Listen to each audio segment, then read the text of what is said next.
ये कार्यक्रम लगाने का मकसद ये है कि आप सभी लोग हमारे बाबा साहब अम्बेडकर के विचारधारा पर, हमारे महापुरुषों के रास्ते पर चलिए और उनके विचारधारा के बारे में पढ़िए और संविधान के बारे में पढ़िए। उनका जो अधूरा सपना था, उनका अधूरा सपना पूरा करिए, क्योंकि जो लोग कहते हैं बाबा साहब का मिशन अधूरा, हम सब मिलकर करेंगे पूरा, क्योंकि ये जो मिशन है ना, मिशन ऐसे पूरा नहीं होता है। बाबा साहब अम्बेडकर ने हमारे समाज के लोगों को अधिकार दिया, हमारे समाज की महिलाओं को अधिकार दिया, शिक्षा लेने का अधिकार दिया, बच्चे गोद लेने का अधिकार दिया, संपत्ति लेने का अधिकार दिया, तलाक लेने का अधिकार दिया, तलाक लेने के बाद भी संपत्ति लेने का अधिकार दिया। ऐसे बहुत सारे अधिकार है बाबा साहब अम्बेडकर ने हमारे समाज की महिलाओं को दिया।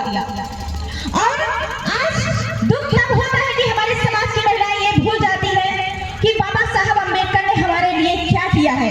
बाबा साहब अम्बेडकर ने सिर्फ ऐसा नहीं कि सिर्फ हमारे ही समाज की महिलाओं के लिए उन्होंने ये किया है, बाबा साहब अम्बेडकर ने हर समाज की महिलाओं के लिए किया है। उन्होंने जो अधिकार दिया है महिलाओं को, आप लोगों को पता है, इससे पहले जब मनुस्मृति था, मनुस्मृति में महिलाओं को स्तन ढकने का अधिकार नहीं था, स्तन टैक्स देना पड़ता था। और आज हमारे समाज की महिलाएं अच्छे से कपड़े पहनकर, अच्छे से आप लोग अच्छे से गाड़ियों में चले, आप मैं खड़ी होकर यहाँ पे बोल रही हूँ, तो भी बाबा साहब अम्बेडकर की बदौलत है साथियों। और मैं चाहती हूँ कि हमारे समाज के लोग एकजुट हो, जागरूक हो, क्योंकि ये जो संख्या दिखती है, ये संख्या सिर्फ 14 अप्रैल के दिन ही क्यों दिखती है, मैं आप लोगों से पूछना चाहती हूँ। जब हमारे समाज के लोगों का शोषण होता है, हमारे समाज की बहन बेटियों का बलात्कार होता है, रेप होता है, तो ये संख्या कहाँ चली जाती है उस वक्त? तो बताइए, इस संख्या की जरूरत उस दिन है कि नहीं, या फिर आप लोग सिर्फ एक दिन के लिए आके 14 अप्रैल मनाते हैं, जयंती के दिन जय जयकारा लगाते हैं और उसके बाद चले जाते हैं? क्या हमारे महापुरुषों का सपना यही था? क्या हमारे महापुरुषों का सपना यही था?